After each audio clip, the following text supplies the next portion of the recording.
Hello friends, तो यहाँ पर हम फर्स्ट पेपर के 5 नंबर टॉपिक को डिस्कस करेंगे। पिछले फोर टॉपिक्स हम डिस्कस कर चुके हैं और जल्दी से चलेंगे यहाँ पर थोड़ा सा पहले प्रश्न की तरफ। किसका यह दृढ़ विश्वास था कि शिक्षा के द्वारा ही किसी भी समाज का विकास किया जा सकता है। ठीक है, तो पहला यहाँ पर प्रश्न है किसका दृढ़ विश्वास था कि जो है, अब यहाँ पर टॉपिक जो है जाहिर सी बात है आंसर उसी से रिलेटेड होगा ना। तो यहाँ पर कौन सा आंसर करेक्ट है? एडम। एडम का विश्वास था कि शिक्षा के द्वारा किसी भी समाज का विकास किया जा सकता है। ठीक है, तो चलिए बढ़ते हैं नेक्स्ट पर। किस गवर्नर जनरल ने एडम को बिहार एवं बंगाल में शिक्षा की स्थिति का सर्वेक्षण करने का कार्य सौंपा था? तो उस वक्त देखिए, जब लॉर्ड मैकाले के बाद जो उनका विवरण पत्र था या उनके जो मतलब उनके द्वारा किए गए शिक्षा में कार्य, उसके बाद जो है जो उस वक्त भी जो है लॉर्ड विलियम बेंटिक ही गवर्नर जनरल थे। ठीक है, तो यहाँ पर एडम के समय की बात हो रही है, तो इस वक्त भी लॉर्ड विलियम बेंटिक ने इन्होंने ही जो है ये कार्य उनको सौंपा था। ठीक है, नेक्स्ट है एडम की रिपोर्ट ने सच्चा वर्णन किया गया है। एडम की रिपोर्ट में सच्चा वर्णन किया गया है, तो किस चीज़ का सच्चा वर्णन किया गया था? तो तत्कालीन भारत की शिक्षा पद्धति। यहाँ पर देखिए पीडीएफ थोड़ा डल है ये वाला पेज, तो इसको थोड़ा अपनी वीडियो क्वालिटी बढ़ा लीजिएगा। तत्कालीन भारतीय शिक्षा व्यवस्था का वर्णन सच्चा किया गया था, या भारतीयों की शिक्षा का प्रति प्रेम, भारतीयों का शिक्षा के प्रति प्रेम, या उपयुक्त सभी। तो यहाँ पर विकल्प डी करेक्ट बनेगा, उपयुक्त सभी। मतलब उनके द्वारा जो रिपोर्ट प्रस्तुत की गई थी ना, तो इसमें जो है सब कुछ एकदम लगभग सही चीज़ें वर्णित की गई थी। ठीक है, नेक्स्ट क्वेश्चन है 4 नंबर। 1835 से 1838 के बीच इसी वक्त विलियम बेंटिक ने अपनी रिपोर्ट प्रस्तुत की थी। ठीक है, सॉरी, विलियम बेंटिक के द्वारा जो एडम थे ना, तो 38 के बीच बंगाल में शिक्षा की स्थिति का सूक्ष्म अध्ययन करके एडम ने शिक्षा पर अपनी प्रथम रिपोर्ट प्रस्तुत की थी। तो प्रथम रिपोर्ट कब प्रस्तुत की थी? 1835। तो देखिए 35 तो पता है, अब यहाँ पर 35 में 2 ऑप्शन दिए गए हैं, लेकिन करेक्ट विकल्प है 1 जुलाई 1835। नेक्स्ट है एडम की प्रथम रिपोर्ट के मापदंड क्या थे? मतलब उन्होंने 3 रिपोर्टें दी थी। ठीक है, तो उसमें प्रथम रिपोर्ट के मापदंड क्या थे ये बताना है। तो प्रथम देखिए क्या थे? जनसंख्या के अनुसार संस्थानों की संख्या, शिक्षा का स्वरूप और शिक्षा संस्थाओं का उचित वितरण। तो उपरोक्त सभी थे इनके मापदंड। नेक्स्ट क्वेश्चन है एडम का प्रथम रिपोर्ट में बंगाल में कितने व्यक्तियों की एक पाठशाला का वर्णन किया गया था? जो प्रथम रिपोर्ट थी, बंगाल में कितने व्यक्तियों की एक पाठशाला का वर्णन किया गया था? तो यहाँ पर करेक्ट ऑप्शन नंबर बी बनता है। ठीक है, कितने? 400। नेक्स्ट है 1801 के यहाँ पर थोड़ा सा क्लियर नहीं है, 1801 के सर्वेक्षण होगा ना यहाँ पर। 1801 के सर्वेक्षण के अनुसार बंगाल तथा बिहार में कितने बालकों हेतु एक देशी पाठशाला थी? तो कितने बालकों हेतु? 63 बालकों। फिलहाल ये क्वेश्चन थोड़ा सा अजीब लग रहा है, यहाँ पर देखिए 1801 लिया गया है ना, तो इसको फिलहाल आप नहीं ध्यान दीजिए। नेक्स्ट क्वेश्चन पर बढ़ेंगे। 1 जुलाई 1835 को प्रस्तुत एडम की प्रथम शिक्षा रिपोर्ट। देखिए 1 जुलाई 1835 को, अभी ऊपर क्वेश्चन भी था है ना, तो शिक्षा की रिपोर्ट में जो है प्रथम शिक्षा रिपोर्ट में शिक्षा का जो स्वरूप प्रस्तुत किया गया उसमें क्या शामिल है? तो उसमें क्या शामिल है? तो चलिए विकल्प यहाँ पर देखते हैं नेक्स्ट पेज पर। देखिए यहाँ पर प्राथमिक पाठशालाओं में 5 से 6 वर्ष की अवस्था से छात्र शिक्षा प्राप्त करते थे और 10 से 11 आयु के तक भी पढ़ते थे, और अंगुली की सहायता से रेत पर अक्षर बनाना सिखाया जाता था, या फिर रेत के पश्चात आटे तथा घाड़ पत्र, यहाँ क्या है देखिए, स्याही से लिखना सिखाया, पाठपत्र पर स्याही से लिखना सिखाया जाता था। तो इसमें जो करेक्ट विकल्प है वो है ऑप्शन नंबर डी। देखिए उपरोक्त तो सभी है। ठीक है, शिक्षा पर एडम ने अपनी दूसरी रिपोर्ट कब प्रस्तुत की? तो 3 रिपोर्ट में पहली रिपोर्ट 1 जुलाई सन 1835 को प्रस्तुत की थी। ठीक है, और दूसरी रिपोर्ट की यहाँ पर बात की जा रही है। ठीक है, तो कौन सा यहाँ पर होगा? 1836, अगले ही वर्ष 1836 में।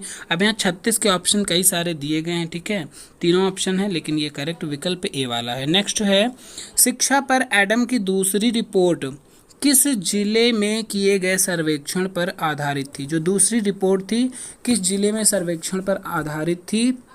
नेटौर, मंगलौर, पश्चिमी मिदनापुर या नॉर्थ परगना? तो करेक्ट विकल्प यहाँ पर नेटौर होगा। ठीक है, अब इतना डीपली क्वेश्चन शायद ही बन पाए क्योंकि जिले से पूछा गया है ना, राज्य पूछा जा सकता है यहाँ पर। ठीक है, नेक्स्ट है एडम के अनुसार जन शिक्षा योजना को किस प्रकार क्रमबद्ध किया जा सकता था? तो यहाँ पर उपरोक्त सभी देखिए ऑप्शन में दिया है, तो पहले लाइन एक बार ध्यान से पढ़ना जरूरी होता है। भारतीय भाषा एवं साहित्यों तथा विज्ञान का अध्ययन भारतीय भाषाओं के माध्यम से करवाया जाए। जी हाँ, ये सही था। ठीक है, तो जो जन शिक्षा थी एडम के अनुसार योजना थी उनमें कहा गया था, ठीक है, कि भारतीय भाषाओं के माध्यम से शिक्षा करवाई जाए। निस्पंदन सिद्धांत को लागू ना किया जाए। निस्पंदन आपने पढ़ा होगा लॉर्ड मैकाले में, छनाई का सिद्धांत या निस्पंदन का सिद्धांत। भाई जैसे किसी चीज़ में हम कोई छानते हैं, चाय छानते हैं कुछ भी, तो उसमें क्या होता है, कुछ चीज़ें होती हैं जो ऊपर रह जाती हैं, कुछ चीज़ें गिर जाती हैं ना नीचे, चाय जो वाटर वगैरह मतलब चाय वाला मेन पार्ट ऊपर रह जाता है ना। तो यहाँ पर फिलहाल वर्ड समझाने के लिए हमने बोला है निस्पंदन। लेकिन निस्पंदन का मतलब क्या था शिक्षा में? मतलब उनका ये था मैकाले के अनुसार कि जो है शिक्षा उच्च वर्ग के लोगों को दी जाए ज़्यादा से ज़्यादा, और माध्यम क्या हो, अंग्रेजी माध्यम। और जब उच्च वर्गों को शिक्षा मिलेगी तो उनके द्वारा निम्न वर्ग के लोग ऑटोमेटिक धीरे धीरे शिक्षा प्राप्त करते जाएंगे। ठीक है, ये था निस्पंदन का। लेकिन यहाँ पर जो एडम के अनुसार इन्होंने कहा ऐसा सिद्धांत लागू ना किया जाए, शिक्षा को जन साधारण बनाया जाए। ठीक है, तो ये चीज़ें तब क्लियर होती हैं जब आप डिस्क्रिप्टिव पढ़ते हैं। ठीक है, ऐसे ऑप्शन पढ़ के पूरी तरीके से पूरा नॉलेज आपको नहीं मिल पाता है। ठीक है, तो जितना हो सके ये प्रैक्टिस करते रहिए और डिस्क्रिप्टिव क्वेश्चन, डिस्क्रिप्टिव नोट्स को पढ़ते रहिए। नहीं है तो कमेंट बॉक्स में लिख सकते हैं, अगर हो सकेगा तो मैं पुराने जो नोट्स हैं इजी नोट्स उनकी पीडीएफ बना के चैनल पर डाल दूंगा। फिलहाल कुछ चीज़ें हमने डिस्कस करी थी तो उसकी पीडीएफ ऑलरेडी पड़ी हैं वहाँ पर।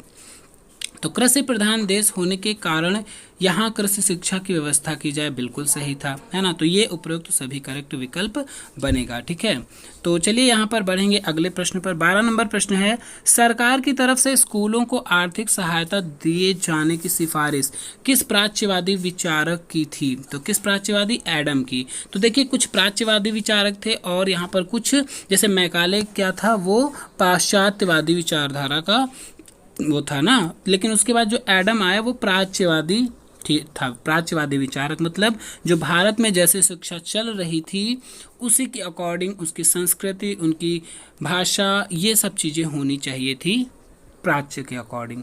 जो पाश्चात्य के सपोर्ट में थे वो अंग्रेजी भाषा को माध्यम बनाना चाहते थे, बात ये थी। ठीक है, तो यहाँ एडम सही है विकल्प। 13 नंबर प्रश्न है, भारत में गद्य साहित्य का इतिहास प्रारंभ हुआ। जो गद्य साहित्य का इतिहास है वो कब प्रारंभ हुआ? मौलिक लेखन से या फिर पारंपरिक कहानियों से या मुहावरों की व्याख्या से या अंग्रेजी की गद्य रचनाओं के अनुवाद से? ठीक है, तो यहाँ पर देखिए कह रहा है भारत में गद्य साहित्य का इतिहास कब प्रारंभ हुआ। ठीक है, तो यहाँ पर डी वाला ऑप्शन दिया गया, अंग्रेजी की गद्य रचनाओं के अनुवाद से जो है इतिहास का, गद्य साहित्य का इतिहास जो है प्रारंभ हुआ। फिर है, भारत के लेखकों ने निबंध लिखते समय अनुकरण किया था। तो अनुकरण किस चीज़ का किया था? पाश्चात्य विचारधारा का या पाश्चात्य शैली का या पाश्चात्य विषयों का या उपरोक्त सभी? देखिए तीनों ऑप्शन में पाश्चात्य लगा हुआ है। अगर उनकी विचारधारा ली होगी तो उनकी शैली भी ली है, जाहिर सी बात है, उनके विषयों को भी लिया गया है। तो करेक्ट विकल्प डी बनेगा। भारतीय साहित्य में एकांकी का विकास परिणाम है। एकांकी का जो विकास है वो किस चीज़ का परिणाम है? मौलिक विचारों का है, लोक परंपराओं का है, मुक्त नीतिगत विषयों का या पाश्चात्य प्रभाव का? तो ये जो एकांकी का विकास है पाश्चात्य प्रभाव का दिया गया है। नेक्स्ट क्वेश्चन पर बढ़ेंगे। 16 नंबर प्रश्न है, एडम्स प्रतिवेदन का प्रथम भाग संबंधित था। जो एडम्स प्रतिवेदन था उसका प्रथम भाग किससे संबंधित था, यहाँ पर ये बताना है। शैक्षिक आंकड़ों के संकलन से या फिर राजशाही जिले में प्राचीन शिक्षा पद्धति की जांच से या देशी विद्यालयों में सुधार से या उपरोक्त सभी? ठीक है, तो जो एडम्स का प्रतिवेदन का जो प्रथम भाग था वो शैक्षिक आंकड़ों के संकलन से था। ठीक है, नेक्स्ट क्वेश्चन पर बढ़ेंगे। तो यहाँ पर फिलहाल ये टॉपिक फिनिश होता है। अगला जो मोस्ट इंपॉर्टेंट टॉपिक है, आपके क्वेश्चन बनने ही बनने हैं, 3-4 क्वेश्चन एक टॉपिक से, उड का घोषणा पत्र। अगर आपके इस पेपर का सबसे इंपॉर्टेंट टॉपिक है तो उड का घोषणा पत्र, जो कि 1854 में आया। ठीक है, तो चलिए बढ़ते हैं, उड के घोषणा पत्र को पढ़ते हैं। आपके सिलेबस का सबसे इम्पॉर्टेंट टॉपिक निम्नलिखित में से, हाँ, उड का घोषणा पत्र कब प्रकाशित हुआ था? तो सन दिया है तो कोई प्रॉब्लम नहीं होनी चाहिए, 1854 यहाँ पर करेक्ट विकल्प बनेगा। ऑप्शन नंबर सी यहाँ पर करेक्ट हो जाएगा। ठीक है, नेक्स्ट है उड के घोषणा पत्र का प्रमुख उद्देश्य क्या था? तो इनके फिलहाल कई उद्देश्य थे, तो यहाँ हो सकता है उपरोक्त सभी विकल्प सही हो, क्योंकि अगर देखिए 3 ही उद्देश्य तो दिए हैं यहाँ पर, अगर सारे उद्देश्य पढ़ने हैं तो आपको डिस्क्रिप्टिव पढ़ना पड़ेगा, क्योंकि ऑप्शन में कोई भी दिए जा सकते हैं। तो भारतीय शिक्षा विवादों का हल, ठीक है, तो शिक्षा विवादों का हल जाहिर सी बात है था, और भारतीय शिक्षा विकास का मूल्यांकन करना और मिशनरियों की शिकायतों को दूर करना, सही, सभी यहाँ पर विकल्प सही हैं। Charles Wood east India company के बोर्ड ऑफ कंट्रोल के अध्यक्ष कब बने? बोर्ड ऑफ कंट्रोल के अध्यक्ष यहाँ पर कब बने थे चार्ल्स वुड? तो 53, 39 या 35 या फिर 54, तो करेक्ट विकल्प 1854 में है। उसी के बाद ही तो उड घोषणा पत्र आया। नेक्स्ट क्वेश्चन है 4 नंबर, कंपनी के संचालकों ने भारतीय शिक्षा नीति की घोषणा कब की? जो कंपनी के संचालक थे, भारतीय शिक्षा नीति की घोषणा कब करी थी ये बताना है।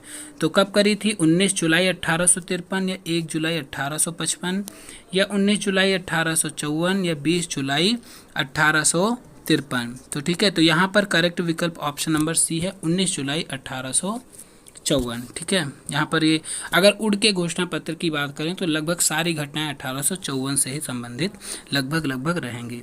चार्ल्स वुड के आज्ञा पत्र को क्या नाम दिया? चार्ल्स वुड का जो आज्ञा पत्र है उसे क्या नाम दिया जाता है? शिक्षा का घोषणा पत्र, शिक्षा का आदेश पत्र, शिक्षा का महाधिकार पत्र या उपर्युक्त सभी। तो करेक्ट विकल्प है यहाँ, क्योंकि ये सारे नामों से जाना जा सकता है। ठीक है, मतलब जाना जाता है। शिक्षा का घोषणा पत्र या मैग्ना कार्टा भी इसे बोलते हैं, शिक्षा का मैग्ना कार्टा, ठीक है, या आदेश पत्र या महाधिकार पत्र। ये क्वेश्चन सुपर टेट एग्जाम सुना है ना, उसमें पूछा जा चुका है ये क्वेश्चन। ठीक है, कि भारतीय शिक्षा का मैग्ना कार्टा किसे कहा जाता है? तो वुड के घोषणा पत्र को कहा जाता है। चार्ल्स वुड के घोषणा पत्र में किस भाषा को महत्व दिया गया? जो चार्ल्स वुड का घोषणा पत्र था, किस भाषा को महत्व दिया गया था? यहाँ पर देखिए, प्राच्य भाषा को, पाश्चात्य भाषा को, या दोनों को, या इनमें से कोई नहीं। तो यहाँ पर दोनों को जो है महत्व दिया गया था, प्राच्य और पाश्चात्य दोनों को। ठीक है, नेक्स्ट है चार्ल्स वुड के आज्ञा पत्र। चार्ल्स वुड का जो आज्ञा पत्र के अनुसार उच्च शिक्षा का माध्यम कौन सी भाषा होनी चाहिए? तो उच्च शिक्षा का माध्यम दोनों होना चाहिए था, अंग्रेजी और हिंदी। नेक्स्ट है चार्ल्स वुड का आज्ञा पत्र में किस भाषा के महत्व को स्वीकार किया गया? किस बार? अरबी, संस्कृत या फिर दोनों, या इनमें से कोई नहीं। तो देखिए, हिंदी, इंग्लिश, इन सब के अलावा अरबी, संस्कृत, इन सब को भी महत्व दिया गया था। ठीक है, चार्ल्स वुड के घोषणा पत्र में। नेक्स्ट क्वेश्चन बढ़ेंगे, यह आज्ञा पत्र वुड का भारतीय शिक्षा का शिलाधार कहा जाता है, तथा यह भी कहा जाता है कि इसमें हमारी आधुनिक शिक्षा प्रणाली का शिलान्यास किया। यह कथन किसका है? तो यह कथन किसका है? वसु का है, रिपन का है, या चार्ल्स वुड का है, या इनमें से कोई नहीं। तो इस आज्ञा पत्र के बारे में वसु ने ऐसा कहा है। ठीक है, तो चलिए बढ़ते हैं नेक्स्ट प्रश्न पर।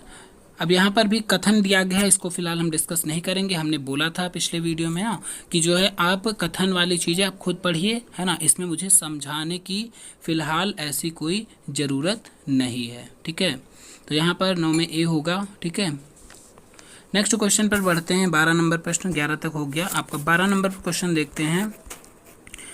देखिए, यहाँ पर भी कथन ही कहा गया है फिलहाल। ठीक है, तो आप इसको आंसर शीट से देखकर ही कर लीजिए और खुद लर्न कर लीजिए, इसमें टाइम मुझे गंवाने की जरूरत नहीं है। ठीक है, नेक्स्ट है 13 नंबर, आज्ञा पत्र ने देश की प्राचीन परंपराओं की जानकारी नहीं की थी। जो आज्ञा पत्र है इसने देश की प्राचीन जानकारियों नहीं की थी, परंपराओं की, और यह भी विचार नहीं किया था कि देश में शिक्षा एक धार्मिक संस्कार थी।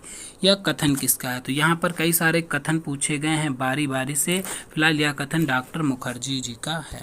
आगे के कथन आप खुद पढ़ ही लीजिएगा, है ना। और हाँ, इस बात से सहमत हैं तो जरूर एग्री कीजिएगा कि हाँ, ये कथन के पीछे मैं ना पढ़ूँ, ये आप लोग खुद पढ़ लेंगे, क्योंकि इसमें समझाने वाला कुछ भी है नहीं, ये जैसे के तैसे आपको समझने हैं, है ना। नेक्स्ट क्वेश्चन पर बढ़ेंगे, 16 नंबर क्वेश्चन। आज्ञा पत्र की संस्तुति के आधार पर 1857 ईस्वी में किस विश्वविद्यालय की स्थापना हुई थी? किस विश्वविद्यालय की स्थापना हुई थी? बम्बई, मद्रास, कलकत्ता, इनमें से कोई, इनमें से सभी। तो यहाँ पर बम्बई, कलकत्ता और मद्रास तीनों की हुई थी स्थापना 57 में, ठीक है। आज्ञा पत्र की संस्तुति के आधार पर चार्ल्स वुड का आज्ञा पत्र कितने अनुच्छेद का था? तो चार्ल्स वुड का आज्ञा पत्र था वो लगभग 100 अनुच्छेदों में था, ठीक है। लगभग 100, एग्जैक्टली हो सकता है आपको इधर उधर आंकड़ा मिल जाए थोड़ा, लेकिन यहाँ पर फिलहाल लगभग में 100 ही आपका रहेगा। वुड का आज्ञा पत्र भारत में शिक्षा का महाधिकार पत्र है। अब यह कथन इंपॉर्टेंट रहेगा कि यह कथन को किसने कहा था? तो किसने कहा था? रिचे ने कहा था। नेक्स्ट है, आज्ञा पत्र ने निस्पंदन सिद्धांत को अनुपयोगी घोषित करके किसकी शिक्षा पर बल दिया? निस्पंदन सिद्धांत बहुत ही फेमस था, छनाई का सिद्धांत, जो कि लॉर्ड मैकाले से संबंधित था, और बाद में क्योंकि क्या हुआ, निस्पंदन का अनुपयोगी घोषित किया गया, अनुपयोगित घोषित करके किसकी शिक्षा पर बल दिया गया था? तो जनसाधारण की शिक्षा पर बल दिया गया था। निस्पंदन का सिद्धांत हमने बताया था, इसमें उच्च लोगों के शिक्षा मिले, ये चीज़ें कही गई थी कि उच्च लोगों को शिक्षा मिलेगी, फिर शिक्षा जो है छन छन के उनके देशी भाषाओं के माध्यम से लोगों, जनसाधारण तक धीरे धीरे पहुंचती रहेगी। लेकिन मेन टारगेट क्या था? उच्च भाषा या इंग्लिश भाषा के से जो है उच्च लोगों को शिक्षा देना था, ये इस सिद्धांत से, ठीक है। नेक्स्ट 20 नंबर प्रश्न है, आज्ञा पत्र ने व्यावसायिक शिक्षा की संस्थाओं की स्थापना करके समस्या के समाधान के लिए कार्य किया। तो किस समस्या के समाधान के लिए कार्य किया? जनसाधारण, बेरोजगार, उच्च वर्ग या निम्न वर्ग के। तो जो आज्ञा पत्र ने व्यावसायिक शिक्षा, देखिए यहाँ पर व्यावसायिक शिक्षा की संस्थाओं की स्थापना करके ना, तो कौन सी समस्या का समाधान का कार्य किया था? बेरोजगारों की, क्योंकि बेरोजगार को व्यवसाय की जरूरत ज़्यादा फिलहाल होती ही है। नेक्स्ट है 21 नंबर प्रश्न, आज्ञा पत्र ने किस भाषा के पाठ्यक्रम को स्थान दिया? किस भाषा के पाठ्यक्रम को स्थान दिया? अंग्रेजी, संस्कृत, देशी या फिर अरबी?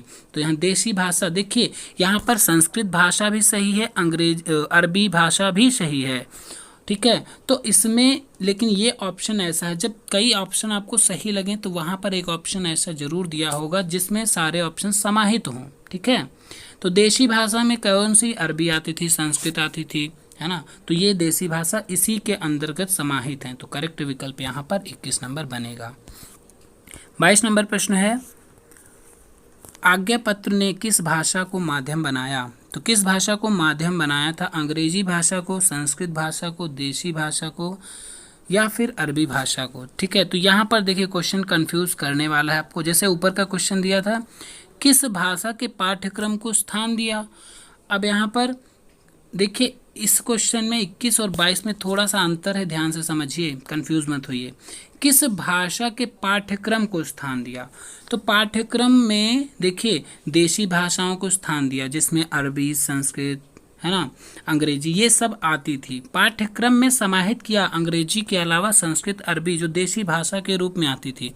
लेकिन भाषा का माध्यम अगर पूछे, ठीक है, तो भाषा का माध्यम किसको बनाया था? उच्च शिक्षा में अंग्रेजी भाषा को। फिलहाल यहाँ अरबी भी सही है, संस्कृत भी सही है, देशी भी सही, लेकिन इनको सिलेबस पाठ्यक्रम में रखा गया था, लेकिन माध्यम मतलब ये उसकी इच्छा के ऊपर डिपेंड था, ये चीज़ें थी, ठीक है। तो करेक्ट विकल्प यहाँ पर ए नंबर है। नेक्स्ट है 23 नंबर, आज्ञा पत्र में माध्यमिक व उच्च स्तर पर किस भाषा को महत्व दिया गया? आज्ञा पत्र में माध्यमिक व उच्च स्तर पर किस भाषा को महत्व दिया गया था?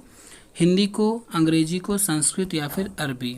तो आगे माध्यमिक और उच्च शिक्षा के बारे में हम बता चुके हैं, बी नंबर करेक्ट होगा यहाँ पर, ठीक है। 23 में बी।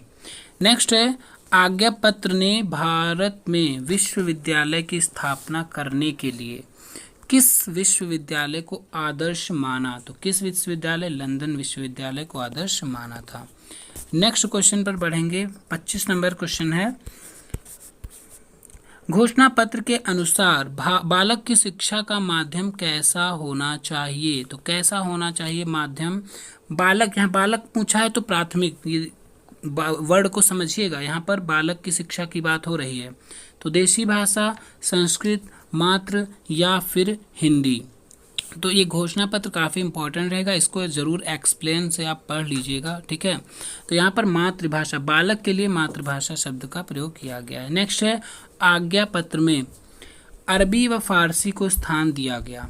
उच्च स्तर के पाठ्यक्रम में, निम्न स्तर के पाठ्यक्रम में या संपूर्ण पाठ्यक्रम में या फिर उपयुक्त में से कोई नहीं। तो फारसी भाषा को जो स्थान दिया गया तो संपूर्ण पाठ्यक्रम में दिया गया था।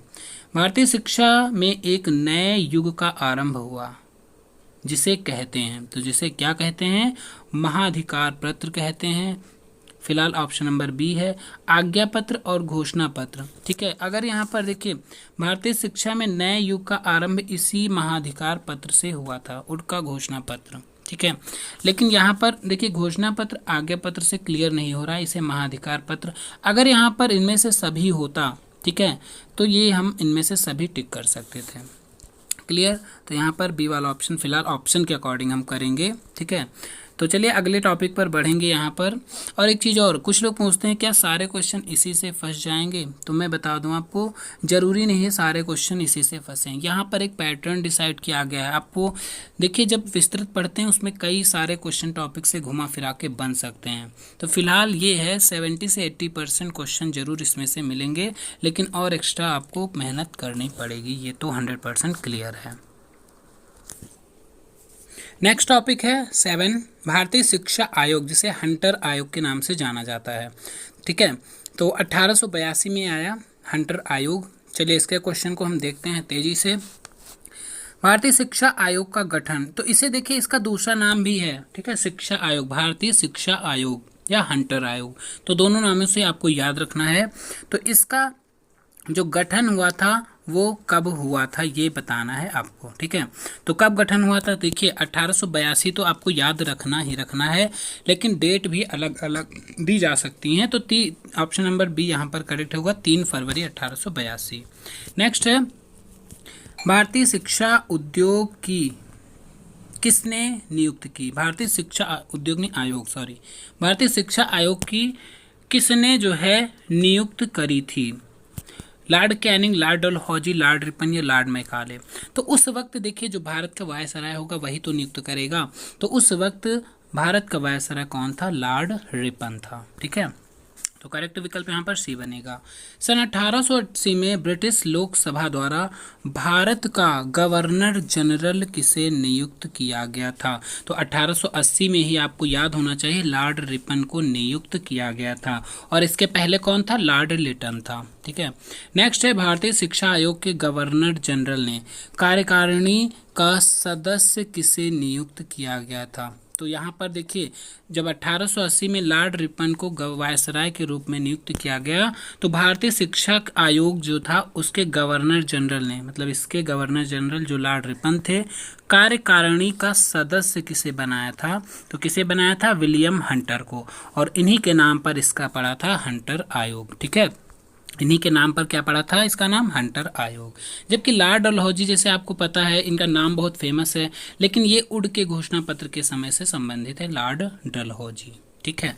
नेक्स्ट है, भारतीय शिक्षा आयोग को और किस नाम से जाना जाता है? तो किस नाम से जाना जाता है? हंटर आयोग के नाम से जाना जाता है, तो अभी हम बता चुके हैं। नेक्स्ट है, हंटर आयोग में कितने सदस्य थे? ये क्वेश्चन इंपॉर्टेंट रहेगा। हंटर आयोग में कितने सदस्य थे? यहाँ पर 20 सदस्य थे। नेक्स्ट है, हंटर आयोग में कितने सदस्य भारतीय थे? तो भारतीय सदस्यों की संख्या पूछी जा रही है, तो कितने थे? 7 थे भारतीय सदस्य। चलिए अगले क्वेश्चन पर हम बढ़ेंगे, यहाँ पर क्वेश्चन नंबर 8। नेक्स्ट है 8 नंबर क्वेश्चन, भारतीय शिक्षा आयोग ने अपने सुझावों एवं प्रस्तुतियों का कितने पृष्ठ का प्रतिवेदन तैयार किया था? जो भारतीय शिक्षा आयोग था, या हंटर आयोग यहीं पर लिखा जा सकता है, इसने अपने सुझावों को कितने पृष्ठ का प्रतिवेदन तैयार किया था? तो कितने? लगभग 600 पृष्ठों का तैयार किया था। आयोग ने, देखिए नेक्स्ट क्वेश्चन इसी से बना दिया, आयोग ने या हंटर आयोग ने 600 पृष्ठों का प्रतिवेदन सरकार के समक्ष कब प्रस्तुत किया था। तो सरकार के समक्ष की बात करें तो ये जो हंटर आयोग है, मतलब इसने जो है 600 पृष्ठों का प्रतिवेदन कब प्रस्तुत किया था ना, तो यहाँ पर प्रस्तुत किया था 1883। नेक्स्ट है, आयोग ने 600 पृष्ठों के प्रतिवेदन में कौन सा महत्वपूर्ण सुझाव एवं संस्तुतियां प्रस्तुत करी गई थी। तो इनमें से प्राथमिक शिक्षा, माध्यमिक या कॉलेज, तो ये तीनों थी इस शिक्षा में। ठीक है, नेक्स्ट है, भारतीय शिक्षा आयोग का मुख्य लक्ष्य क्या था। शिक्षा आयोग का मुख्य लक्ष्य क्या था। प्रारंभिक शिक्षा की वर्तमान दशा में खोज, या माध्यमिक शिक्षा की वर्तमान दशा में खोज, या उच्च शिक्षा की वर्तमान दशा में खोज, या व्यावसायिक शिक्षा की वर्तमान दशा में खोज। तो यहाँ पर ऑप्शन नंबर ए है, जो भारतीय शिक्षा का मुख्य लक्ष्य था वो प्रारंभिक शिक्षा की वर्तमान दशा की खोज करना था। नेक्स्ट क्वेश्चन है, आयोग ने प्राथमिक शिक्षा की प्रगति के लिए निम्न में से कौन से पहलुओं पर संस्तुति प्रस्तुत करी थी। तो किस पहलुओं पर, नीति पर, विधान एवं प्रशासन पर, या विद्यालय प्रशासन या उपयुक्त सभी। तो करेक्ट विकल्प है यहाँ पर उपयुक्त सभी। भारतीय शिक्षा आयोग के अनुसार प्राथमिक शिक्षा का माध्यम कौन सी भाषा थी। देखिए हर बार भारतीय शिक्षा आयोग आ रहा है, मतलब हंटर आयोग समझ जाइएगा। ठीक है, तो हंटर आयोग के अनुसार प्राथमिक शिक्षा का माध्यम कौन सी भाषा होनी चाहिए थी, तो देशी भाषा होनी चाहिए थी। ठीक है, नेक्स्ट है, आयोग ने प्राथमिक शिक्षा के विधान और प्रशासन के लिए किसे आदर्श माना है। काउंसिल को या काउंटी काउंसिल को, ए बी दोनों, या इनमें से कोई नहीं। तो यहाँ पर बी विकल्प सही है। नेक्स्ट है, 15 शिक्षा अधिनियमों के अनुसार प्राथमिक शिक्षा का उत्तरदायित्व किसे सौंपा गया था। तो काउंटी काउंसिल को सौंपा गया था। सेम लगभग क्वेश्चन है यहाँ पर, देखिए। नेक्स्ट है 16 नंबर प्रश्न, आयोग ने प्राथमिक शिक्षा के किन महत्वपूर्ण पहलुओं पर संस्तुति की थी। जो आयोग था हंटर आयोग, प्राथमिक शिक्षा के किन महत्वपूर्ण पहलुओं पर संस्तुति थी इनकी।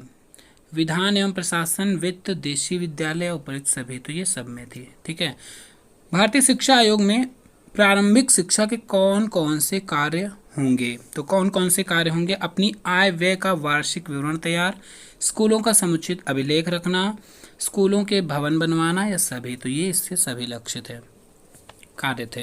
प्राथमिक स्कूलों को आर्थिक सहायता देने के लिए कौन सा नियम बनाएगा। तो कौन नियम बनाएगा प्राथमिक स्कूलों की शिक्षा की सहायता के देने के लिए, कौन नियम बनाएगा। तो स्वायत्तशासी जो संस्थाएं होती थी वही नियम बनाएंगी, ऐसा उसमें कहा गया था।